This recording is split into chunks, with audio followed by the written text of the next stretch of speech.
जय माता रानी दोस्तों। आप सभी को आने वाले शारदीय नवरात्रि की ढेर सारी शुभकामनाएं। आप सभी पर मां भवानी अपनी कृपा सदैव बनाए रखें। आज की वीडियो में हम जानेंगे कि नवरात्रि के दिनों में जो भी कलश स्थापना से लेकर पूजा के दौरान किन किन पूजन सामग्री की आवश्यकता होती है, उन सभी पूजन सामग्री की बात करेंगे। तो आप सभी लोग वीडियो में बने रहिएगा और वीडियो को पूरा जरूर देखिएगा। तो साल 2024 में शारदीय नवरात्रि का प्रारंभ जो है 3 अक्टूबर दिन गुरुवार से होने जा रहा है।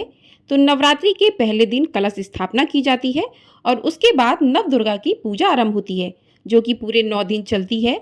और नवमी को कन्या पूजन होता है, हवन होता है।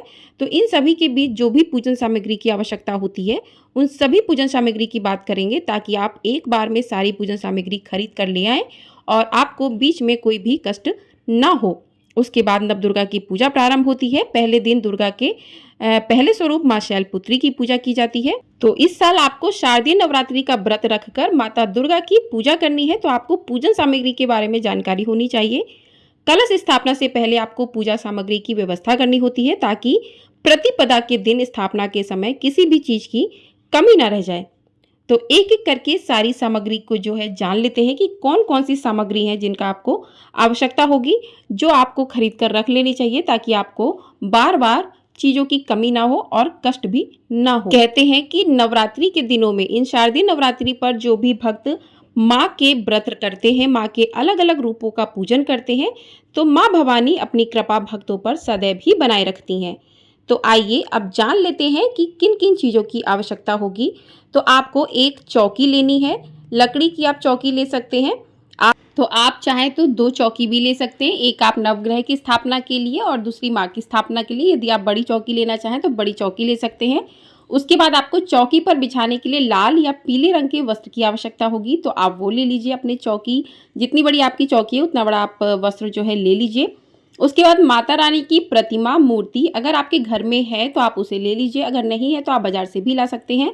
तो माता रानी की जो प्रतिमा है उसमें माँ के 9 रूप बने होने चाहिए, तो उस प्रतिमा को स्थापित करना चाहिए। यदि आपके पास पीतल की कोई माँ दुर्गा की मूर्ति है तो आप उसको भी स्थापित कर सकते हैं। उसके बाद आपको चाहिए होगा गणेश जी की फोटो, मूर्ति। तो जो भी आपके पास, अगर गणेश जी मिट्टी के हैं तो आप उनको भी रख सकते हैं, अगर कोई फोटो है गणेश जी की तो उनको भी रख सकते हैं। अगर आपके पास दोनों ही नहीं है तो आप एक सुपारी ले लीजिए, उस पर मौली बांधकर उनको गणेश स्वरूप मानकर उनका पूजन कर लीजिए। तो इस प्रकार से आपको उसके लिए एक सुपारी चाहिए होगी। उसके बाद नवग्रह यंत्र, अगर आपके पास नवग्रह यंत्र है तो आप उसे पूजा में रख लीजिए। अगर नहीं है तो आप चावल की 9 ढेरियां बनाकर उन पर 9 सुपारी जो है रखें, तो आपको इसके लिए 9 सुपारी की आवश्यकता होगी। उसके बाद आप लाल चुनरी माँ के लिए ले लें, आप लाल रंग की साड़ी ले सकते हैं। 16 श्रृंगार की सामग्री लेनी होगी आपको। यदि आप 16 श्रृंगार की सामग्री नहीं ले सकते तो आप 5 या 7 जो है माँ के सुहाग की सामग्री लेके माँ को अर्पण कर सकते हैं। तो इस प्रकार से आप ले लें। उसके बाद षोडश मातृका जो है आप उसको बनाइए, तो उसके लिए आपको 16 सुपारी, 1 हल्दी की गांठ और चावल चाहिए होंगे। तो चावल को 16 जगह रखकर आप चाहें तो रंगीन चावल भी ले सकते हैं और आप चाहें तो सादे चावल भी ले सकते हैं। तो चावल को आपको 16 जगह रखकर 16 सुपारी रखनी है और 1 हल्दी की गांठ रखकर इस तरीके से षोडश मातृका बनानी होती हैं। उसके बाद आप पंचामृत जो है ले। पंचामृत आप प्रतिपदा के दिन जो है माँ को स्नान करवाएं। यदि आपके पास फोटो है तो आप उसको छींटे देकर जो है भाव स्वरूप स्नान करवा सकते हैं। तो इस प्रकार से आपको इन चीज़ों की आवश्यकता होगी। उसके बाद बात करते हैं कि कलश और घट स्थापना के लिए आपको किन किन सामग्री की आवश्यकता होगी। ये तो हो गई जो पार्टी पर आपको रखनी थी उनकी। अब कलश स्थापना यदि आप करते हैं तो आपको उसके लिए एक कलश चाहिए होगा। कलश आप मिट्टी का भी ले सकते हैं, किसी धातु का, पीतल का, तांबे का भी ले सकते हैं। उसके बाद आपको आम, अशोक या पान के पत्ते लेने होंगे। तो आपको जो भी पत्ते मिल जाते हैं उसकी जो 5, 7, 11 इस संख्या में आपको वो पत्ते लेने होंगे। उसके बाद आपको जल और गंगा जल लेना होगा जो कलश में भरने के लिए, और उसमें आपको कलश के अंदर जो है 2 लौंग, 1 सुपारी और 1 हल्दी की गांठ, 1 सिक्का, अक्षत और पुष्प जो है आपको कलश के अंदर जल भरना है। जल में आपको इन सारी चीज़ों को डाल देना है और अशोक के पत्ते लगाकर इस प्रकार से आपको कलश तैयार करना है। कलश का विशेष पूजन होता है, तो कलश की स्थापना आप इस प्रकार से करें। उस पर आपको, उसके लिए आपको चाहिए होगा नारियल जटा वाला, और एक आप नारियल ले सकते हैं सूखा माँ को चढ़ाने के लिए। तो 2 नारियल की आवश्यकता होगी आपको। तो जटा वाला नारियल जो है पानी वाला होना चाहिए, इस बात का आपको विशेष रूप से ध्यान रखना होगा। तो पानी अवश्य होना चाहिए नारियल के अंदर। उसके बाद आपको एक चुनरी चाहिए होगी नारियल के ऊपर लपेटने के लिए, तो आपको वो एक चुनरी लेनी होगी। और उसके बाद आपको एक पूर्ण पात्र लेना होगा जो नारियल के ऊपर आप रखेंगे। उसमें अक्षत आप रख सकते हैं, उसमें अक्षत भरने होंगे तो उसके लिए आप अक्षत ले सकते हैं हाफ केजी, और अक्षत उसमें रखकर उसके ऊपर आपको नारियल नारियल जो है रखना होता है। तो इस प्रकार से आप कलश की स्थापना के लिए इन चीज़ों की आपको आवश्यकता पड़ेगी। तो कलश स्थापना के लिए आप इन चीज़ों को ले सकते हैं। अलग अलग सारी चीज़ें हम जानते हैं कि क्योंकि पूजा में कलश स्थापना, नवग्रह स्थापना, माता की स्थापना, जौ की स्थापना, इन सभी चीज़ों की आपको इसलिए अलग से इस तरीके से लिस्ट दे रहे हैं बनाकर, ताकि आपको कोई भी परेशानी ना हो। अब बात करते हैं कि ज्वारे जो गाए जाते हैं उनके लिए आपको क्या क्या चाहिए होगा। तो उसके लिए आपको जौ या गेहूँ चाहिए होंगे 100 ग्राम। आप शब्द अनाज भी ले सकते हैं, कुछ लोग अलग अलग भी लेते हैं, तो आप इस प्रकार से ले सकते हैं जिस प्रकार से आपके यहाँ होता है। उसके बाद आपको मिट्टी लेनी होगी, स्वच्छ शुद्ध मिट्टी लेनी होगी, और आपको एक पात्र लेना होगा मिट्टी का या फिर धातु का, उसमें आपको मिट्टी डालकर उसमें जौ बोने होंगे। तो इस प्रकार से आपको ज्वार उगाने की सामग्री इतनी सी आवश्यकता होगी। 3 वस्तुओं की आपको ज़रूरत पड़ेगी। उसके बाद यदि आप अखंड ज्योति जलाना चाहते हैं माँ की, तो उसके लिए आपको एक बड़ा दीपक चाहिए होगा। दीपक आप मिट्टी का या धातु का ले सकते हैं। उसके बाद आपको एक बड़ी बाती चाहिए होगी जो कि लाल कलावे से बनाई जाती है, जो कि आपकी अखंड दीपक की बाती बड़ी होती है ताकि वो बुझने ना पाए। और आप देशी घी आपको या तिल का तेल 1 लीटर लगभग चाहिए होगा। वैसे अलग अलग लोगों के यहाँ अलग अलग लगता है, तो आप 1 लीटर तो लगभग ले लीजिए, 1 से 1.5 लीटर। तो इस प्रकार से आपको घी का आवश्यकता होगी, लंबी बाती की आवश्यकता होगी, लाल कलावे वाली जो होती है, और एक बड़ा दीपक आपको चाहिए होगा। वैसे तो पूजा में जो दीपक जलाते हैं वो तो आपको अलग से चाहिए होगा, लेकिन अखंड दीपक जो है इसको आप जलाइए, आपको एक बार रख देना होता है, तो उसके बाद उसको छूना नहीं होता, उस आप उसमें आपको घी बढ़ाते रहना होता है। तो इस प्रकार से अखंड ज्योति की सामग्री आपको इतनी चाहिए होगी। और आपको थोड़ी सी चावल चाहिए होगी, अष्टदल कमल बनाकर उस पर आपको दीपक जो है रखकर प्रज्वलित करना है। आइए अब जान लेते हैं कि छोटी बड़ी चीज़ें जो हैं पूजन सामग्री में क्या क्या किन किन चीज़ों की आवश्यकता होती है। तो सबसे पहले आपको एक धूप बत्ती का पैकेट लेना होगा। दीपक आपको चाहिए होगा जलाने के लिए, माँ के सामने आरती करने के लिए, वो सभी के घर पे होता ही है। उसके बाद आपको बाती लेनी है, आप बाती बना भी सकते हैं, आप बाती ला भी सकते हैं बाजार से। तो आपको धूप बत्ती लेना होगा 1 पैकेट, और बाती लेनी होगी, और आपको एक दीपक चाहिए होगा। उसके बाद आपको अक्षत लेने होंगे, अक्षत जो कि पूजा में हर जगह उनकी आवश्यकता है। तो आप अक्षत जो है 1 किलो लगभग ले लें, तो आपकी पूजन की सारी चीज़ें जो है वो सारी चीज़ों में आवश्यकता पड़ेगी, तो आपका सारा पूरा हो जाएगा। उसके बाद आपको रोली का पैकेट लेना होगा, कुमकुम लेना होगा, चंदन चाहिए होगा, हल्दी चाहिए होगा।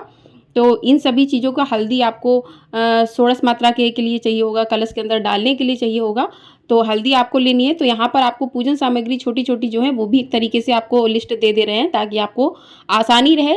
उसके बाद आपको जनेऊ या कच्चा सूत, जो गणेश जी को जनेऊ अर्पित किया जाता है, तो आपको जनेऊ 1 लेना होगा। उसके बाद आपको कलावा लेना होगा, मौली 1 पैकेट, आप 2 पैकेट भी ले सकते हैं। उसके बाद आपको शहद लेना होगा, इत्र लेना होगा, इत्र माँ को ज़रूर अर्पित किया जाता है। खड़ी हल्दी की गांठ जो है वो आपको लेनी होगी, जो खड़ी हल्दी की गांठ डाली जाती हैं उसमें कलश के अंदर, तो आपको खड़ी हल्दी की गांठ लेनी होगी। उसके बाद आपको इलायची जो है 11 से 15 इलायची लेनी होगी, क्योंकि हर दिन माँ का इलायची, लौंग, बतासे के साथ भोग लगाया जाता है, और इलायची माँ के कलश में भी डाली जाती है। तो इस प्रकार से आपको 11 से 15, 9 तो 9 दिन की हो गई। उसके बाद 1 कलश की हो गई, 10 हो गई, और 1 जो है हवन सामग्री में डाली जाएगी। तो इस प्रकार से आपको इलायची 11 से 15 ले लेनी है। लौंग आपको 25 ग्राम ले लेनी है। उसके बाद कपूर आपको 50 ग्राम लगभग ले लेना है। पान 11 लेने हैं। बताशे आपको ले लेने हैं, क्योंकि बताशे का भोग माँ को अवश्य लगाया जाता है इस दिनों में, तो बताशे ले लीजिए। उसके बाद आपको सुपारी लेनी होगी, 20 से 25 सुपारी ले लीजिए, क्योंकि नवग्रह में सुपारी चाहिए होगी, षोडश मातृका के लिए सुपारी चाहिए होगी, कलश के लिए चाहिए होगी। तो माँ को जो आप बीरा देंगे तो उसमें भी सुपारी की आवश्यकता होगी, तो 20 से 25 सुपारी आप ले सकते हैं। उसके बाद भगवान गणेश को चढ़ाने के लिए दूर्वा की आवश्यकता होगी। उसके बाद माँ को पुष्प जो है आप अर्पित कर सकते हैं, लाल रंग के पुष्प अर्पित करें तो बहुत ही अच्छा होता है, तो गुलाब या गुड़हल के जो है पुष्प माँ को अर्पित करें। तो इस प्रकार से इतनी पूजन सामग्री की आपको कुल आवश्यकता होगी। अब बात करते हैं कि हवन सामग्री की किन किन चीज़ों के लिए ज़्यादा आवश्यकता होगी। हवन सामग्री के लिए तो उसके लिए आपको एक पात्र लेना होगा, क्योंकि नवरात्रि के दिनों में आपको छोटा सा हवन जो है प्रतिदिन डालना होता है, और नवरात्रि के आखिरी दिन कुछ लोग अष्टमी को, कुछ लोग नवमी को बड़ा हवन भी करवाते हैं ब्राह्मण को बुलाकर। तो उसके लिए आपको किन किन चीज़ों की आवश्यकता होगी, तो आप जो प्रतिदिन आप हवन डालेंगे उसके लिए आपको एक छोटे से पात्र की आवश्यकता होगी, मिट्टी या धातु का आप ले सकते हैं। उसके बाद आपको गाय के गोबर के उपले या फिर कंडे बोलते हैं उनको, तो आपको वो ज़रूरत होगी। थोड़ा सा आप जलाकर उस पर जो है पूजन कर सकते हैं। आम की लकड़ी चाहिए होगी आपको, जो बड़ा हवन होगा अष्टमी नवमी पर, तो उसके लिए आपको आम की लकड़ी चाहिए होगी। हवन सामग्री की आवश्यकता होगी आपको, प्रतिदिन जो हवन आप डालेंगे उसके बाद आपको घी की आवश्यकता होगी। पूर्ण आहुति के लिए जब आप अष्टमी को हवन करवाते तो पूर्ण आहुति के लिए आपको एक जायफल भी चाहिए होगा, सुपारी भी चाहिए होगी उस दिन। तो आप प्रतिदिन में यदि जौ, तिल, कमल गट्टे डालना चाहते हैं तो डालें, लेकिन आखिरी दिन वाले में जो है आप इस प्रकार से पूर्ण आहुति जब देते हैं तो जायफल, सुपारी, जौ, तिल, कमल गट्टे इत्यादि जो है उसमें डाले जाते हैं। लौंग और बताशे आपको चाहिए होगा, और आप जो भी माँ को भोग लगाते हैं उस भोग को भी आपको हवन जो आप जलाते हैं उसमें आपको उसकी आहुति देनी होगी। तो इस प्रकार से जो है आप हवन के लिए सामान ले सकते हैं। हवन सामग्री के लिए इसको भी ध्यान में रखना होगा। उसके बाद भोग प्रसाद के लिए माता रानी के लिए तो आपको लौंग, बताशे 250 ग्राम, क्योंकि बताशे का माँ को प्रतिदिन भोग लगाना चाहिए।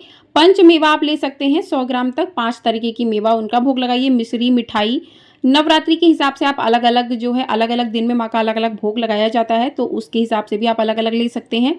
मौसमी फल ले लीजिए माँ को अर्पित करने के लिए। अनार विशेष रूप से लेना चाहिए क्योंकि माँ को अनार बहुत प्रिय होता है। तांबुल में मतलब आपको पान, इलायची, 2 लौंग, सुपारी और बतासा। एक पान के पत्ते पर आपको इलायची, 2 लौंग, सुपारी, बतासा, इसका माँ को प्रतिदिन आपको भोग लगाना होता है। आप चाहें तो मीठा पान भी यहाँ पर ले सकते हैं, उसका भी माँ को भोग अर्पित कर सकते हैं। कहते हैं माँ को बीरा जरूर अर्पित करना चाहिए। तो इस प्रकार से माँ को आप भोग अर्पित कर सकते हैं। आपको हमारे चैनल पर नवरात्रि के अलग अलग दिनों में माँ को किस चीज़ का भोग लगाना चाहिए, माँ का प्रिय रंग क्या है, माँ की प्रिय चीज़ें क्या हैं, प्रिय पुष्प क्या है, तो उन सभी की वीडियो अलग अलग मिलेंगी। तो आप लोगों ने चैनल को सब्सक्राइब नहीं किया तो चैनल को जरूर सब्सक्राइब कर लीजिए।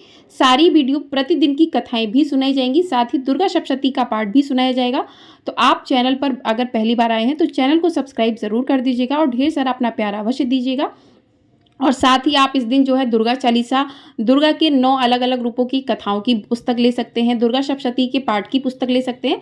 तो पहले से लाकर आप उनका जो है पाठ कर सकते हैं, तो आप उनको भी खरीद सकते हैं और उनका आप जो है पाठ कर सकते हैं। लेकिन आपको हमारे चैनल पर ये कथाएं सारी सुनाई जाएंगी, तो आप हमारे चैनल पर भी इन कथाओं को सुन सकते हैं और माँ का आशीर्वाद प्राप्त कर सकते हैं। तो वीडियो पसंद आई हो वीडियो को लाइक अवश्य कर दीजिएगा, शेयर कर दीजिएगा, और चैनल पर पहली बार आए तो चैनल को बिल्कुल भी सब्सक्राइब करना मत भूलिएगा।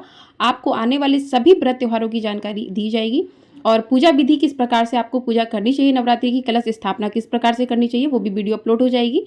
तो आप लोग उसे भी अवश्य देखिएगा। जय माता दी।